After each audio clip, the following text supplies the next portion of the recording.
자, 먼저 광주 얘기를 먼저 해보겠습니다. 어제도 저희가 광주 얘기를 드렸는데 역시 야권 새정치민주연합에게는 지금 시기도 5.18을 앞둔 시점이라 그런지 광주가 보통 이만저만 뜨거운 곳이 아닌데요.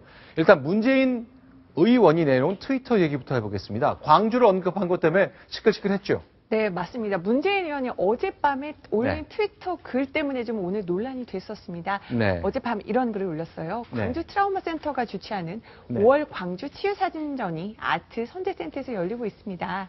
이제 광주 피해자들의 트라우마에 대한 사진 치유인데 이제 여기서 이 말을 나왔죠. 세월호는 또 하나의 광주입니다.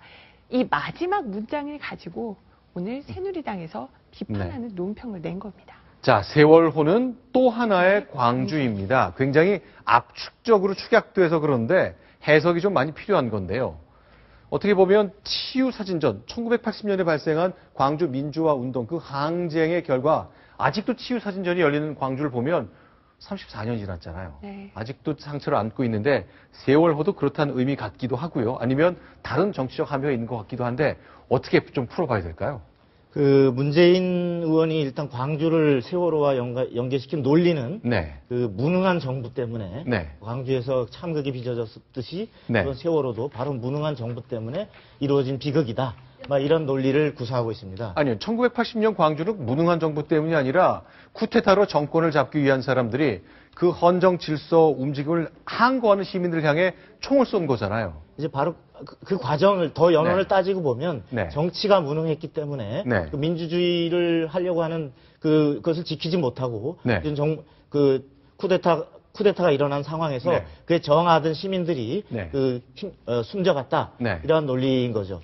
바로 그런데 정치가 한마디로 광주 시민을 희생시켰듯이 바로 그 무능한 정치, 무능한 정부가 바로 학생들을 희생시킨 것이다. 이런 논리를 구사하고 있습니다. 네, 지금 화면을 보시는 모습은 이틀 전인데 문재인 의원이 안산에 마련된 희생자 분향소를 방문했던 모습인데 자, 광주를 방문해서는 광주는 또 하나의 세월호다. 이런 글을 남겨서 그 광주에 대해서 이제 어제 트위터를 올렸고 좀 정리를 오늘 조금 더 필요할 것 같은데요. 일단 문재인 의원 글에 대해서 새누리당의 박대출 대변인이 비판하는 논평을 냈습니다. 세월호 사고를 또 하나의 어떤 정치적으로 이용하지 말라.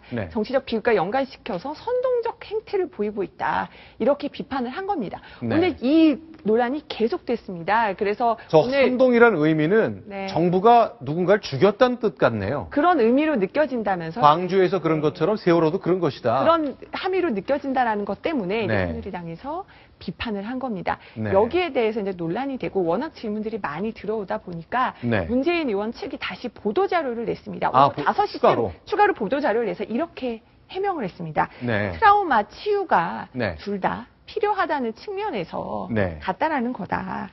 새누리당이 이를 비판했다고 하는데 안타까운 일이다. 저는 광주 민주항쟁과 이번 세월호 참사가 우리 사회의 근본적인 변화를 요구한다는 면에서 비슷하다고 본 거다. 근데 새누리당이 이걸 갖고 비판을 한다면은 근본적인 반성 없이 끊임없이 정쟁만 하려는 것이다. 이렇게 반박을 했습니다. 나를 비판하면 그건 정쟁이다. 그런 얘기를 내놓은 거군요. 여기서 그 양쪽의 이런 논란의 좀 배경을 우리가 생각해 볼 필요가 있을 것 같습니다.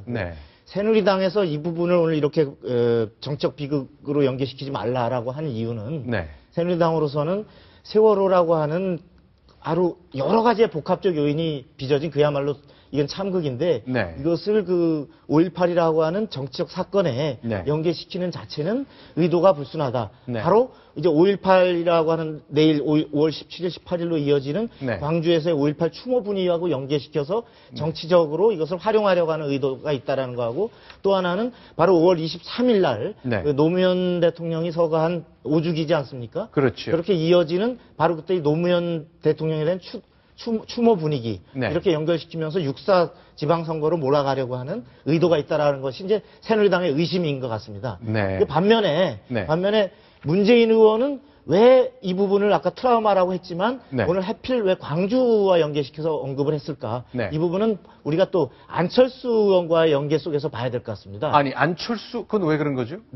아시다시피 지금 안철수 의원은 지금 새정치민주연합 공동대표는 광주의 윤장현 후보를 자기 사람인 윤장현 후보를 공천을 반발을 무릅써가면서 전략 공천을 했지 않습니까? 네, 그렇죠. 바로 이에 대해서 광주 시민들하고 네. 광주의 기존에도 후보들이 네. 강력히 반발을 하고 있는데 네. 바로 여기서 만일에 광주에서 안철수 후보가 윤장현 후보를 제대로 당선시키지 못하고 네. 버림을 받으면 네. 안철수 후보로서는 차기 대권을 향한 가장 중요한 야권의 심장부를 네. 잃어버리는 결과가 되지 않습니까?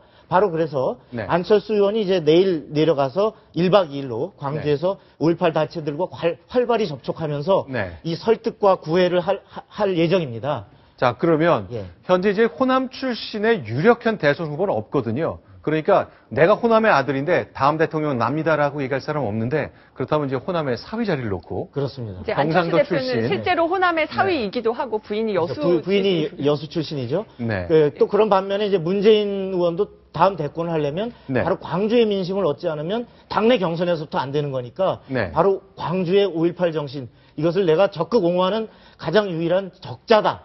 나를 봐달라 이런 네. 취지가 있는 것 같습니다. 자, 결국 그 바로미터가 6월 4일 치러질 지방선거의 광주시장 선거가 될 것 같습니다. 잘 아시다시피 전략공천 때문에 야권은 발칵 뒤집혔잖아요. 그래서 3명의 후보가 난립돼 있고 단일화도 준비되고 있는 것 같은데요. 어제 있었던 장면을 저희가 다시 한번 편집해 봤습니다. 이효 여사의 손을 과연 누가 잡느냐?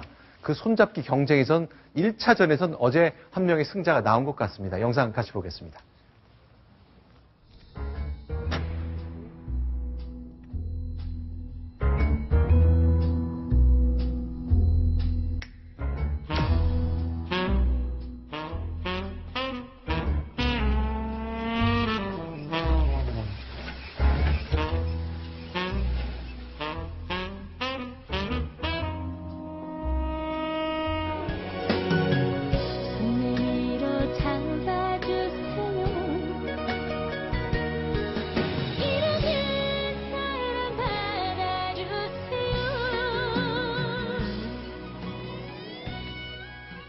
세 명의 광주시장 후보들이 이효 여사를 놓고 방긋방긋 웃었습니다. 바로 저런 거죠.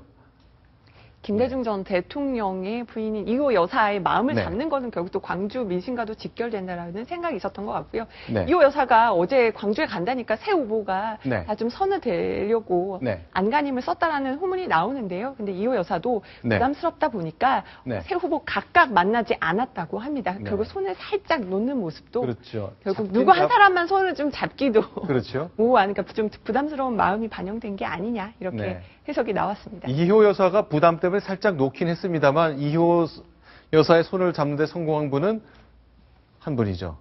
근데 그분의 손을 역시 살짝 놨죠. 네. 손잡기에 얽힌 정치학. 정치가 이런 것이냐, 선거가 이런 것이냐는 생각을 많이 하게 되는 장면이었습니다. 자, 그럼 이번엔 부산으로 가보겠습니다. 부산 야권 단일화 성사됐습니다. 김영춘 전 의원이 오늘 회견을 갖고 내가 내 팔을 잘라는 심정으로 물러나겠다고 했습니다. 회견 모습부터 확인하겠습니다. 밤새 고민을 하고 이 자리에 섰습니다. 새누리당 독점 지배를 끝장내고자 내 팔을 잘라내는 심정으로 후보직을 양보합니다. 당초에 그 김영춘 후보가 네. 그 단일화 과정에서 단일화를 응할 수 없다고 한동안 또 이렇게 틀었었습니다. 근데 갑자기 이렇게 하게 된 이유는 네. 무엇보다도 지지율 때문이라고 볼 수 있겠습니다. 네. 최근에 실시된 여론조사를 보면은 네. 서병수 후보가 네. 서병수 후보, 새누리당 서병수 후보와 네. 무소속 오거돈 후보가 네. 맞설 때 예를 들어서 단일 후보로 오거돈 후보가 됐을 때에는 네. 경우에 따라서는 서병수 후보를 이기는 네. 이런 조사까지도 나와 있는데 네. 지금 이 김영춘 후보 본인이 네. 가상 후보 야권의 단일 후보로 돼서 네. 새누리당 서병수 후보하고 붙게 되면 네. 그의 더블 스코어에 못 미치는 네. 이러한 그 지지도의 차이가 1차적으로 김 후보의 발목을 잡은 것 같습니다. 아, 그러니까 새정치민주연합의 부산시장 후보로 공천을 받은 김영춘으로 단일화되면 크게 지는데 네. 무소속 연대 시민대표를 자칭하고 있는 오거돈 후보로 단일화된다면 이길 수도 있고 질 수도 있고 뭐 이런 여론조사가 나오니 그렇습니다. 될 사람을 밀어주겠다면서 스스로 물러난 거네요. 예. 근데 이제 여론조사만 갖고 뭐 물러날 수는 없는 노릇이고 네. 거기에 또 이 김영춘 후보가 요구했던 그 개혁 그 시장에 당선됐을 때 부산 혁신 과제를 7가지를 내세웠었습니다.